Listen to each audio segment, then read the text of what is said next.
చాలా కొన్ని కఠినమైనటువంటి పరిస్థితుల్లో ఉండాలి.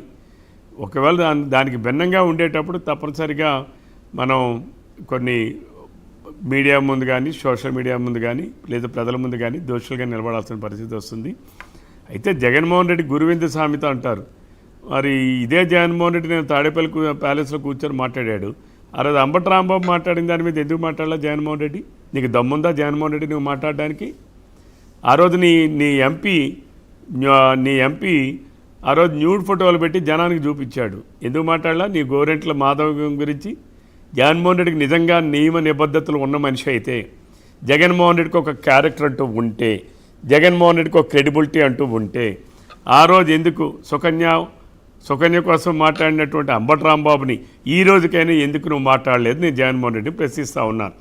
ఆ రోజు నీ ఎంపీ గోరెంట్ల మాధవ్ న్యూడ్ వీడియోలు తీసి జనానికి విడిచిపెడితే దాని గురించి నువ్వు ఎందుకు మాట్లాడలేదు?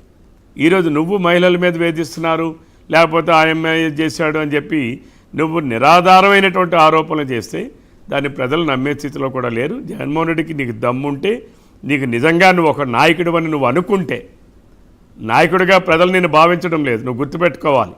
నువ్వు నాయకుడు అని నువ్వు అనుకుంటే, నీకు ఎలాగే ఇమాజినేషన్లో ఉంటావు కాబట్టి నువ్వు అనుకుంటే, నువ్వు ముందు అంబటి రాంబాబు మాట్లాడిన దాని మీద మాట్లాడు, లేదు గోరెంట్ల మాధవ్ చేసిన దాని మీద న్యూడ్ వీడియోల మీద మాట్లాడు.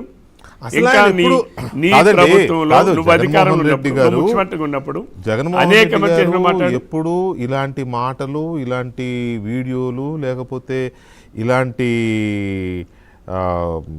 ఏమంటారు వాటిని, ఇలాంటి ప్రక్రియలు ఇవి ఎప్పుడు చూడలేదండి. ఆయనకి తెలియదు, అసలు అవి వినలేదు.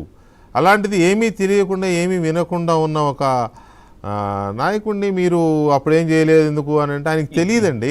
ఆయన చూడలేదు, ఆయన వినలేదు. ఫస్ట్ ఆఫ్ ఆల్ దాంట్లోకి వెళ్లే ముందు ఒకసారి భానుప్రకాష్ రెడ్డి గారి ఒపీనియన్ కూడా తీసుకుంటాను. ఈ ఎమ్మెల్యేలు ఇలాంటి ఇవన్నీ ఎందుకు వస్తున్నాయి ఎలిగేషన్స్ అనేది ఒకసారి మాట్లాడే ముందు ఒక చిన్న బ్రేక్